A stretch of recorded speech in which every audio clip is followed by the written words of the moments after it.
crazy. The similarity.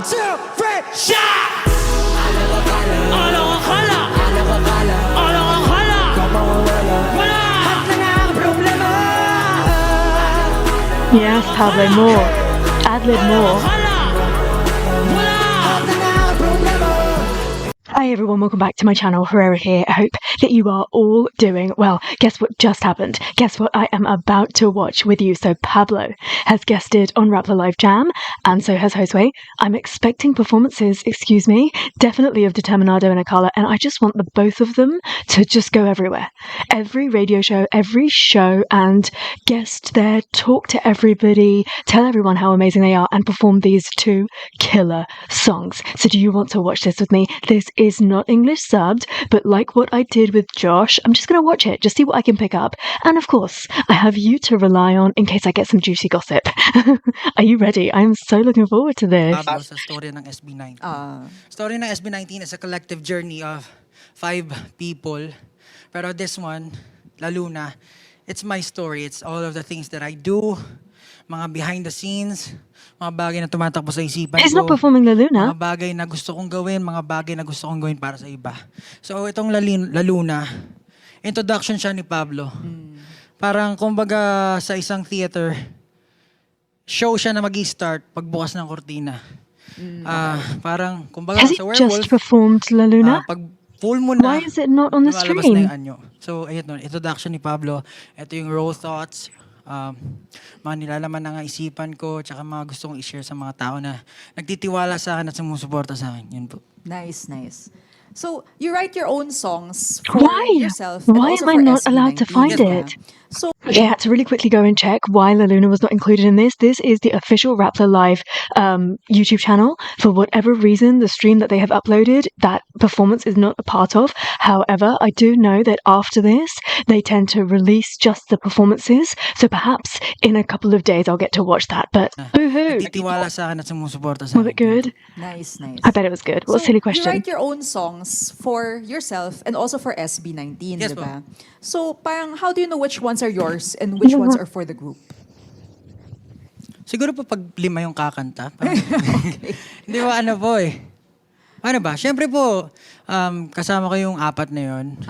He's got such Kapag pretty bumubuo eyes, ako ng hasn't he? awitin, talagang tinatanong ko po sila kung ano yung mga gusto nilang gawin, ano yung mga nararamdaman nila, ano yung mga kinakaharap namin. Siyempre, since we work closely with each other, alam ko po, pare-pares lang naman kami ng mga kinakaharap. Pero siyempre, since iba-iba kaming individual, meron pa rin silang mga bagay na hindi nila agad-agad na share sa grupo. So doon pumapasok yung pagtatanong ko sa kanila kung anong gusto mong awitin or anong gusto mong ipahatid sa mga tao.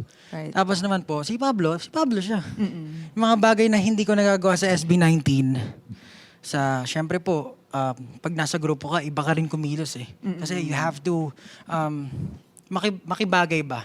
Be part of Makikipagtao po. a system. Mga kapatid ko niyan. Ayun po, si Pablo, eto siya. Ito yung mga bagay na gusto kong i-share sa mga tao. Yan po. Isang The stories they're example telling dun are yung a Niebe. little bit different. So, diba, a lot of people thought, your fans thought that it would be a Pablo solo gets song way kasi lumabas more sa raw. SoundCloud mo. But then it became an SB19 song. So, ano yung thought process mo dun? Wala lang din po. Hindi, ano po eh. Actually, tinapos ko yung kanta sa bahay ako ni Stel. Okay. So, hindi po siya technically para sa akin, sa sarili ko. But Collaboration it's something na siya. na talaga na-experience din po naming 5. Okay. And nagkataon lang na initiate ko po siya. And since parang gusto ko malaman ng mga tao din yung He still hasn't had his braces or put gusto back. ko mabigyan din sila ng strength pagdating sa mga kinarap na syempre pandemic. Kaya po ako nag-release ng snippet nun sa SoundCloud. Right. Pero hindi naman po para sa akin or para sa group, but since umayon siya sa sitwasyon, yun po nirelease ko sa group. Gets. Okay. So, you and the boys have had an amazing 2023, di ba? So, alin doon yung favorite moment mo? Sobrang amazing ng 2023, talagang roller coaster. Ups and downs. Pero mas Yep. maraming Hindi ko siguro po yung yung moment talaga na hindi ko makakalimutan is yung nasa tour kami. Tapos na-realize ko na hindi naman na-realize, nandiyan naman palagi yun, pero lahat ng mga bagay na ginagawa namin yan, hindi permanente. And kasi syempre nalayo ako sa family ko, sa mga kaibigan ko. Doon ko na-realize na parang as much as possible, kung may time ako, kailangan ko i-spend yun sa mga tao na mahal ko kasi hindi naman ako forever dito. And hindi ko naman madadala yung mga iniipon ko sa kabilang buhay. So, ayun po. Ako personally, yung favorite part ko yung AAAs, Asia Artist Awards. Po, sobrang Sobrang galing nun. Salamat. So, your next song is Determinado. Yes, po. And you have a special person performing with you. Kindly A very introduce special our special person. Pasok. Ito pong awitin na to is Determinado. Kasama ko pong binuo ang awitin na to. I love these little moments where he gets like coy or Hi, shy. Hello po, Josue. magandang gabi po sa inyo. So together, you guys are Rad Kids. Yes po. Yes po. Yes po. Okay, Tama so po. welcome Rad Kids. Naging Rad Kids from He's Pablo to taller Rad than Kids him. now. Why am I Sige, not so how did noticing Rad this? Kids start to begin with? Actually po, yun pong Rad Kids, yung Rad Kid po siya dati. Ginagamit ko po siyang name sa mga games. Okay. Tapos po, yun po dapat yung magiging rap name ko. Oo. Pero na-realize ko nung tumanda ako, ayoko pala ng English na rap name. So, pinalitan ko na lang po ng Josue. Tapos yung Rad Kid na po na yun, ginamit ko na lang siya for the collective po namin dalawa na group. Okay. So, So, Rad itong Kids. song na Determinado, tungkol saan siya? Tungkol po ito sa pagiging determinado. Pero yun po yung pinaka-point ng kanta. Yung, kumbaga, yun nga po. Kasi parang na-inspire po ako niyan sa... May narinig akong kanta pero di ko na po tanda. Tapos, sabi ko, parang okay. I feel like Josue is Gumawa really po ako ng beat well-spoken. na medyo aggressive. Nice, okay. Tapos, wala pa po siyang title nun. Tapos, habang pinapakinggan ko yung beat, Like mukhang on the okay beat, spot, parang he can just like Determinado yung riff title. a really Tapos good po, answer. sinend ko sa kanya. And then, sinulatan niya na po. Nagandaan po ako sa tunog nung beat na ginawa niya. Tapos parang may nadinig agad ako na melody.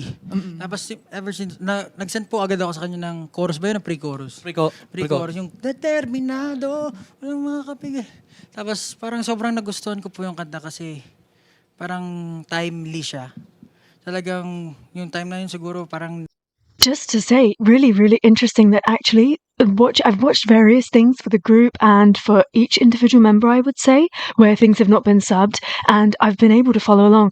I'm struggling with Pablo. I feel like he barely uses any English phrases. Like, he is really hot on the Tagalog language, and it's nearly impossible for me to even like catch what he's talking about. It's crazy. I actually thought he would use more English. Kaya parang siguro na mabilis It's ko siya easier to follow naisulat. Ken. Pero yung Determinado, That's parang shocking. determinasyong nakakahawa sa ibang tao.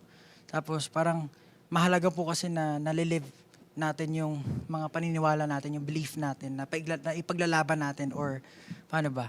Yung hindi tayo basta-basta nagpapabasag sa mga sinasabi ng tao sa paligid. Okay. Para maabot natin yung mga, kung ano man na gusto nating abutin sa buhay. Kaya po, parang ganun. Determinado sa anumang tahakin. Walang makakapigil. Nice. Sige, let's hear it. Here is Josue and Pablo with Determinado. Let's go. Can't wait to hear it in this environment. The camera's like so in your face.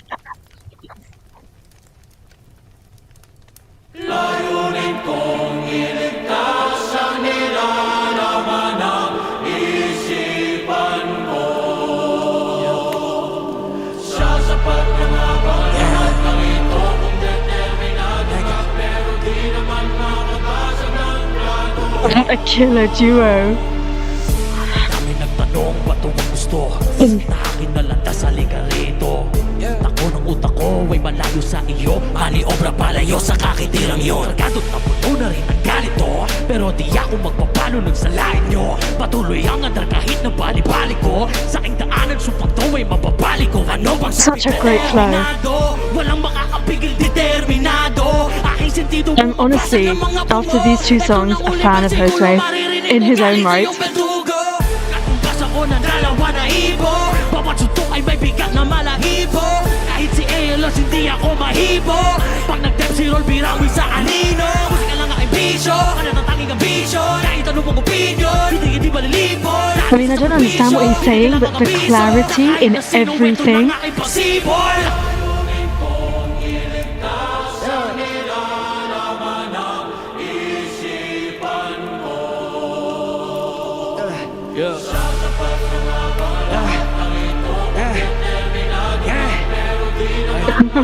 Let's go. Warm up that engine. Di ako isang ganito, ako'y di hamak lang dito. Apoy ko immortal, di hari tulad sa palito. Nagpapalito ng anyo pag nakapagpasa ulo. Mga pabibo paniguradong Oh, he's a bit more spitty, you know. But I think it's because his voice is lighter. Kapag sinindihan ko pa, don't you drop the beat, you can never take the heat. Determinado, walang makakapigil, determinado. Akin sentido mo mabasag ng mga bungo. Ito ng uling bersikulo, maririnig mo galing sa'yo berdugo. Balisa, namupay sa pag-uukay ng mga tulog. Sa bahay ng saysay, parang tarantulog. Nalulumpay kahit ay nabusang galang. Magtataka nga makin ang aking buhay. I love it. No fancy lighting, no fancy costumes, all in black, literally like jamming in the studio. They were probably just like this. Pablo just had his hair like put up in a bun on the back of his head, and they were just sat jamming in the studio doing this, and that's all you need on stage.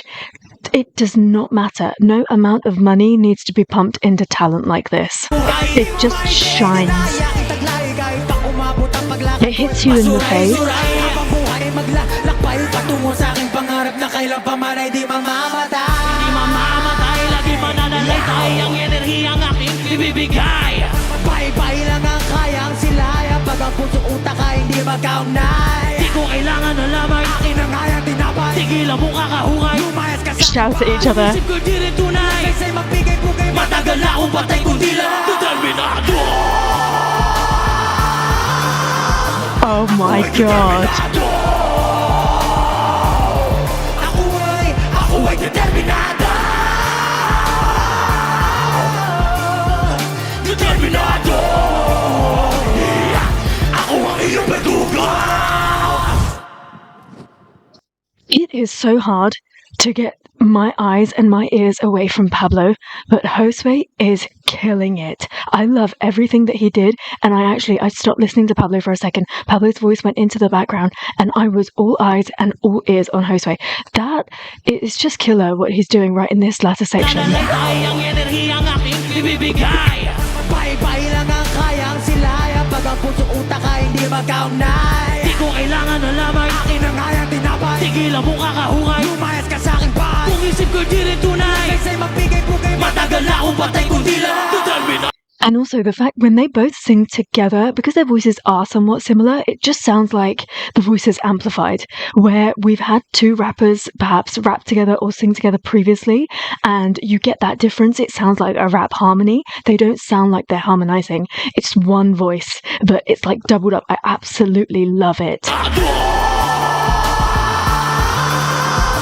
Ako ay determinado.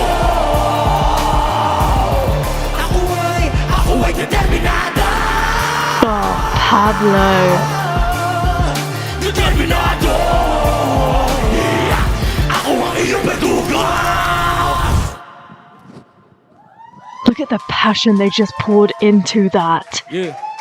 If you're just tuning in, you're here And on so Live humble Jam at the end with of the Pablo and performance. Josue, Eyes and down, they just heads did down. Determinado. Galing. I just Galing. like to Galing po ah. I just like to announce that we are trending. So yeah, thank you guys. Salamat po, salamat po. We are trending, and normally nag-relay kami ng mga fan comments, pero we literally can't keep up. As in, sobrang daming comments coming in. So, rest assured na maraming nanonood at natutuwa. Ayun. So, ayun. More questions for Josue. Oy, sige. Josue. Yeah, turning the tables Okay on po. him.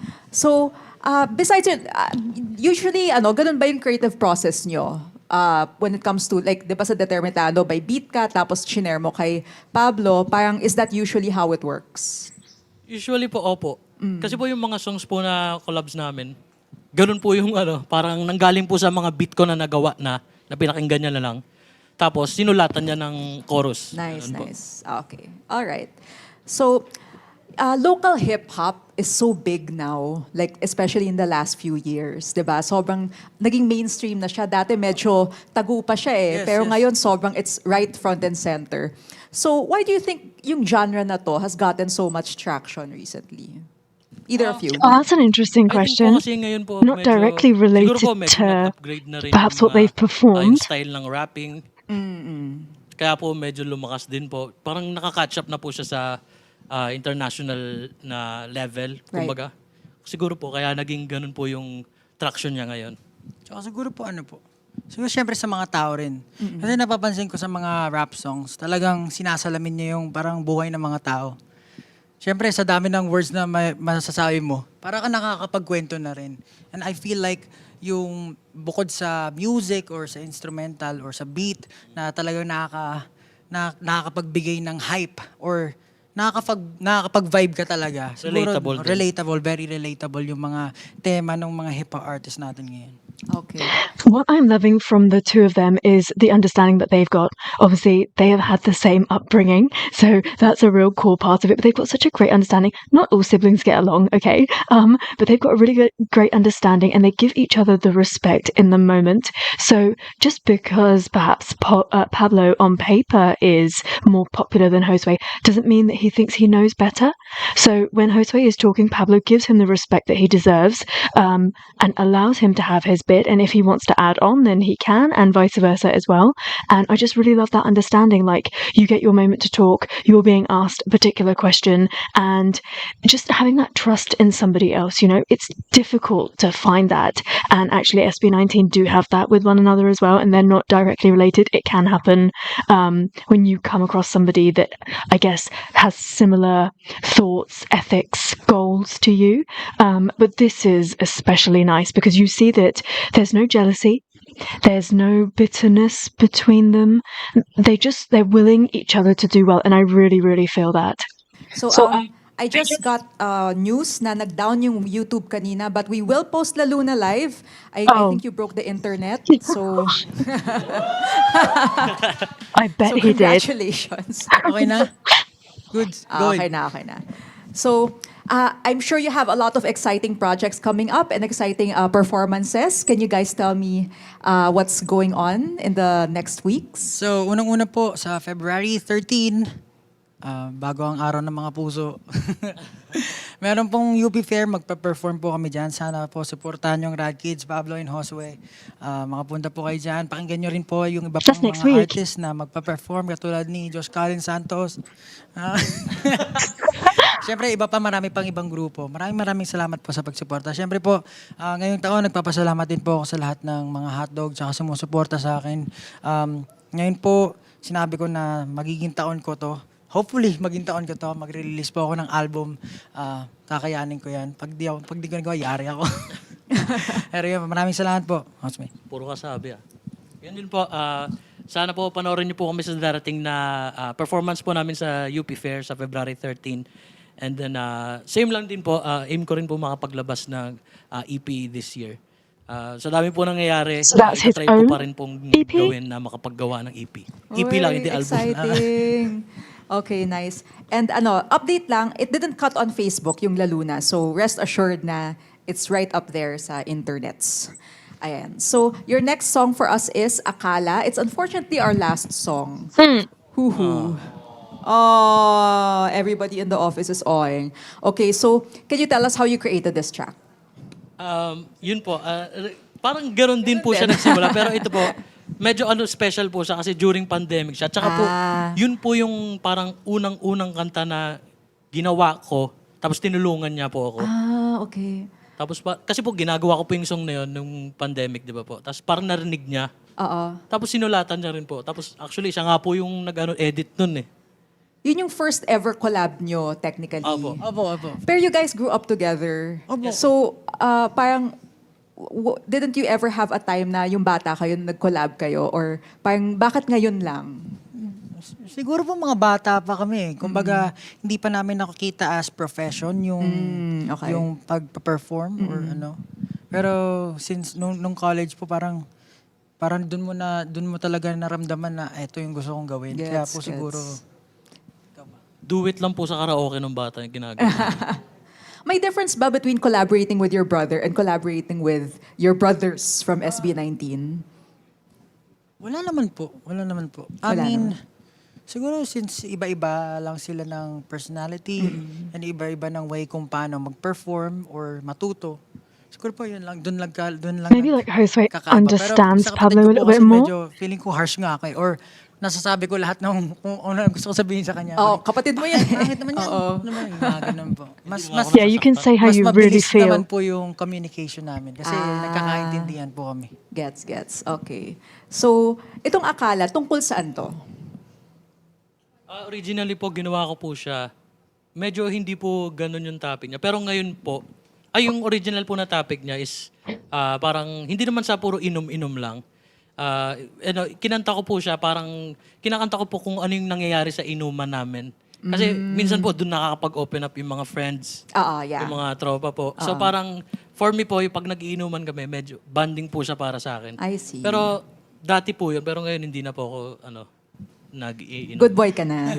Nainom pa rin naman po occasionally, pero hindi na po ganun katulad dati. Okay. Ayun po, nung nadinig ko yung Akala, nagandahan din po ako sa music kasi it's different from what we usually do. Kasi Right. may aggressive lagi. Ito, very chill lang talaga siya. Yeah, it is. Sobrang naging interested ako. Tapos, since yun nga po tungkol siya sa Akala, gusto ko rin po ibigay yung point of view ng someone na hindi umiinom talaga. Kasi po dati hindi talaga ako umiinom eh. Ngayon po, paunti-unti, umiinom na. Pag mga celebrations. Okay. Kaya Slightly po, good boy ka na lang ngayon. Opo, good boy. Slight. Ayun po, tapos parang Why are you so pretty, Pablo? Hindi naman connotation ng alak, basta maagad. Parang there are things talaga na may equate mo or may ididikit mo sa alak. Katulad po kasi kami, mga friends ko, pag nagkakaroon ng small gathering, konting inuman, kuwari wine, ganyan, doon kami nakakapaglabas ng mga thoughts namin, kuwari mga pangarap namin na gusto namin gawin. Even yung mga sama ng loob na hindi namin nailalabas, doon nakakapag-share. And talaga nakakagaan siya ng loob. Yeah. And yun nga, yung problema, parang yung alak, kuwari nahihilo ka. Pero yung mundo, umiikot pa rin naman siya eh. Tuloy-tuloy lang yung mundo eh. So parang pag umiinom ka ng alak, kuwari nahihilo ka. Parang yung mundo, ganoon din eh. Tuloy-tuloy lang siya. So pwede kang bumangon anytime. Yun po yung gustong ipunto ng Akala. Na Nice. hindi matatapos ang mga problema sa alak. Pero yung mundo, patuloy lang yan. Pwede kang bumangon anytime. Okay, nice. Thank you so much, Pablo and Josue, for being This is too here short. at the Rappler office. We have had such a good time with you guys. Okay po. Salamat po. Ayun, so here are Pablo and Josue with Akala. Yeah. Sabayan niyo po kami kung alam niyo yung tugtog. Sabay tayo. Shot, shot. Kahit wala. Let's go. Just lang. Just lang, Jow. Just.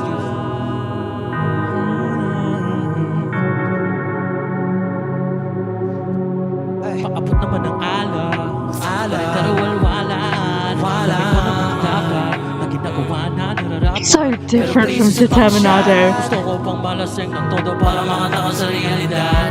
Alam kong hindi ito ang sagot, nais lang maabot ang alapahan. Nagpakandami-damit akong gusto ko na ng sarili tapos ka matumali. Pag sinabi mo lahat ng yan ay makakaya at nalipas din lahat, halika nga dito pare. Buhay ay ganyan talaga, mahilig siya manghilap pababa. Jose's got this like sleepiness to his voice, and Pablo's so sharp. Matututunan kung paano abutin ang mga tala. Tuloy ang pag-ikot ng mundo. Kaya itagay mo. Bukas pa bago rin naman tayo. Oh. Pero di lang sa ngayon. When Pablo goes into that part of his voice, it's kind of like he's really like pushing against his vocal folds, and you get kind of like almost a screechiness from his voice. I really love it. I call it the electric sound. Kaya itagay mo. Bukas pa bago rin That. naman tayo. It's like static electricity. Pero di lang sa ngayon. Kung mawala sa walang hat ng aking problema. Alagakala, kung mawala sa walwala. Hat ng aking problema. Shots! Alakakala. Alakakala. Alakakala. Alakakala. Am I ever going to be over this song? Problema. Alakakala. Alakakala. Alakakala. Alakakala. Wala. Hat ng aking problema. Unang tingin pa lang, di ko na nagustuhan. Kailangan ko pa pang isama yan sa mga bagay na dapat natutunan. Kulang pa ang aking laman puso'y nalalaban. Di ko na nga alam saan papupunta. Siguro nga ito lang ang sagot. I love Pablo's verse in this. Diyos ko po, di ko na malaman ang gusto nyo. Gusto ko lang subukan na maging ako nang walang panghusga sa mga mata nyo. Di nakala, mawawala ang bahala. Buti pa rito may tama pa rin buhos mo. Just like tingnan mo, tuloy ang pag-ikot ng mundo. Kaya itagay mo, bukas mo bangunin naman tayo. Yeah, darating ang panahon. Kung mawawala sa walang lang at ng aking problema. Alag akala, kung mawawala sa walang lang at ng aking problema. Alag akala, alag akala, alag akala, alag akala, kung mawawala at ng aking problema. Again, I'm watching my best friend achieve goals and live their dream life. It feels so good. Sa mga nanonood dyan, kung meron kayong hawak na iniinom, makitaas kayo dito sa akin. Let's go. Sabay na kami dito sa sunod na verso. Let's go! Yeah!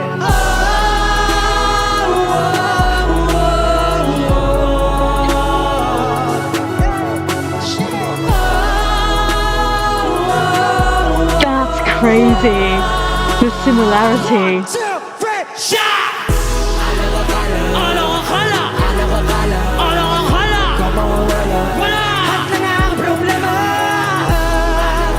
Yes, Pablo, more. Ad-lib more. Mas mabuti pa na tama mo'y magkamali. Mga bagay-bagay na Isip mo ay hindi. ang realidad, katotohanan mo'y umiidlip. Nang sa iyong isipan, mata mo'y buksan sa iyong mga akala. Oh, I love it so much. This is way too short. I do not want this to end. Seeing Pablo this happy, doesn't it just instantly make you so happy?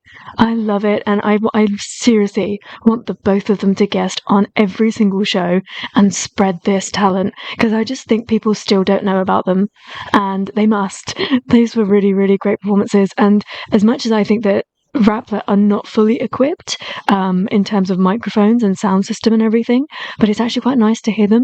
Everything sounds kind of 2D, but you really get to hear the textures of the voices, and especially it just sounds like a different sort of a performance. We've seen them perform this on a big stage with lots of feedback from the audience. We've seen them sit in a bus and perform this where the vocals are top notch, okay, just sat down and very studio-like in the recording studio, and now we're seeing them like this, where it's just them and the camera and you're really up close, and I just really like it.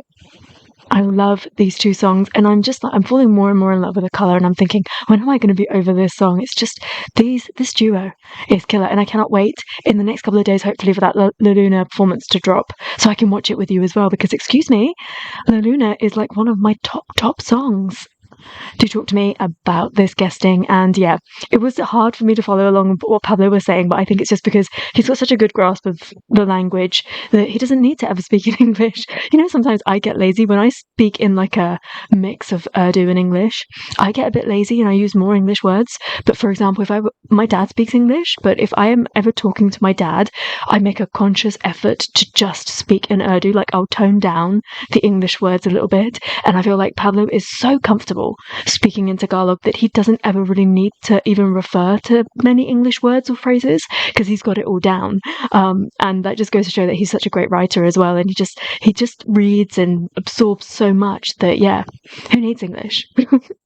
Thank you so much for watching this with me. I hope that you had fun, and until I see you next time, take care, stay safe, bye.